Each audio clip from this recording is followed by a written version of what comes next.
बीच खबर है कि एक दिन पहले चीन ने जानबूझकर जापान के समुद्री इलाके में मिसाइलें दागी। चीन ताइवान के इर्द गिर्द युद्ध अभ्यास कर रहा है और लंबी दूरी की मिसाइलें दाग रहा है। लेकिन चीन और ताइवान के बीच चल रही टेंशन में उस समय जापान की भी एंट्री हो गई, जब चीन की 5 मिसाइलें जापान की समुद्री सीमा में जा गिरी। जापान ने दावा किया कि मिलिट्री ड्रिल कर रहे चीन की 5 मिसाइलें जापान के एक्सक्लूसिव इकोनॉमिक जोन में जा गिरी। उसका कहना है कि चीन की मिसाइलें पहली बार उसके इलाके में पहुंची और यह जापान की सुरक्षा के लिए चिंता की बात है। पेलोसी की यात्रा से ताइवान पर भड़का चीन लंबी दूरी की मिसाइलें दाग रहा है, जो ताइवान के अंदर तो नहीं लेकिन उसके आसपास गिर रही हैं, या यूं कहें कि उसे छूकर गुजर रही हैं। और जापान ने दावा किया कि उन्हीं मिसाइलों में 5 उसके इलाके में गिरी। जापान और चीन की नहीं पटती। इतिहास गवाह है कि दोनों देश एक दूसरे के खून के प्यासे रह चुके हैं।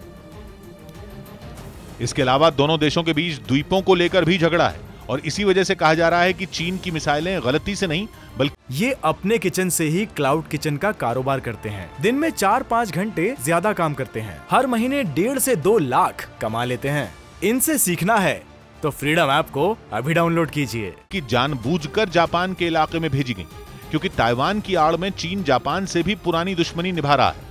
यही नहीं, इस मामले में चीन अजीबोगरीब तर्क भी दे रहा है। उसका कहना है कि समंदर में जापान और चीन की सीमा का कोई बंटवारा ही नहीं हुआ है, इसलिए यह कहना गलत है कि चीन की मिसाइलें जापान की सीमा में गिरी हैं।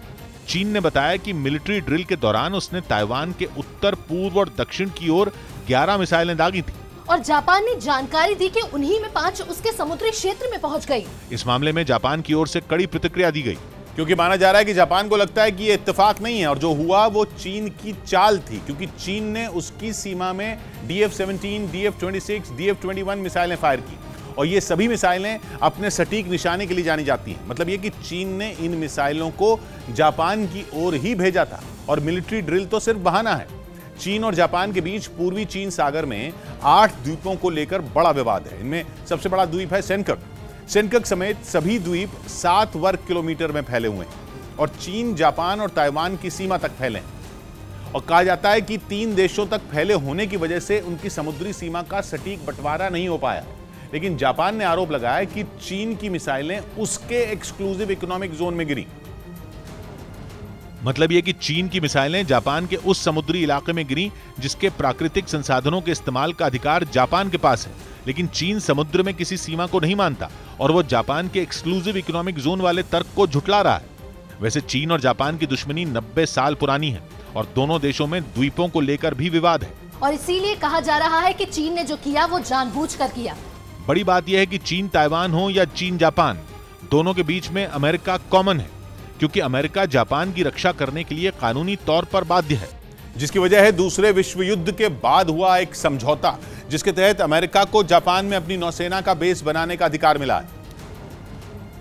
और अगर अमेरिका के जापान में बने नौसेना के बेस पर हमला हुआ तो उसे अमेरिका पर हमला माना जाएगा, जिसकी वजह से उसे जापान की रक्षा करनी होगी।